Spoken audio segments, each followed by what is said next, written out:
kita bicara hal yang lebih global tentang world domination. Banyak dalam benak kita menginginkan Indonesia menjadi global player dalam arti sebenarnya. Ingin Indonesia disegani seperti di zaman Pak Karno, seperti di zaman Pak Harto. Sekarang di ASEAN kita tidak disegani lagi. Di regional Indo-Pasifik juga tidak diperhitungkan. Apalagi di dunia internasional seperti oleh mata Eropa, Cina, Amerika.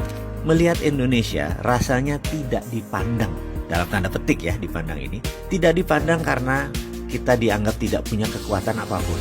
Kita hanya dipandang Indonesia punya penduduk yang besar yang cocok buat market atau pasarnya mereka. Punya alam yang banyak mineralnya, cocok untuk dieksploitasi. Gak ada tuh kepikiran untuk membuat Indonesia makmur. Bangsa asing gak pernah peduli urusan dalam negeri Indonesia, karena sungguhnya emang bukan urusan mereka. Indonesia dilihat bagaikan negara budak, slave country, tidak terlalu berdaulat. Buktinya, rupiah kita diawasi, negara kita dikangkangi dengan pengawasan ketat dari sistem perbankan dan keuangan. Hingga militernya pun kita dibatasi. Kita ini tidak berdaulat sama sekali. Produksi industrinya tergantung negara asing. Pangan tergantung negara asing.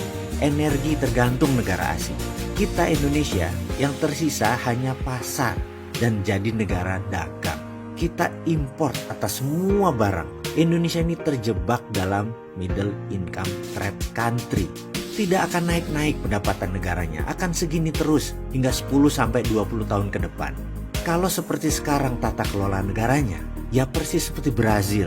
Di trap di 3.000 sampai 4.500 GDP per kapitanya selama lebih dari 20 tahun. Dijebak di hutang yang besar.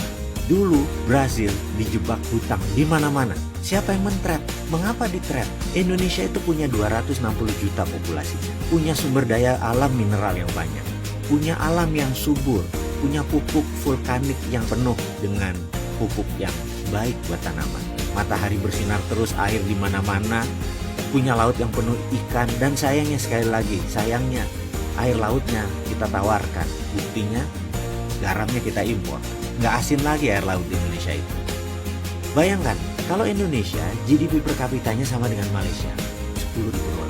Kekuatan keuangan kita jadi 3 kali lipat, yaitu 3 triliun dolar dari yang sekarang.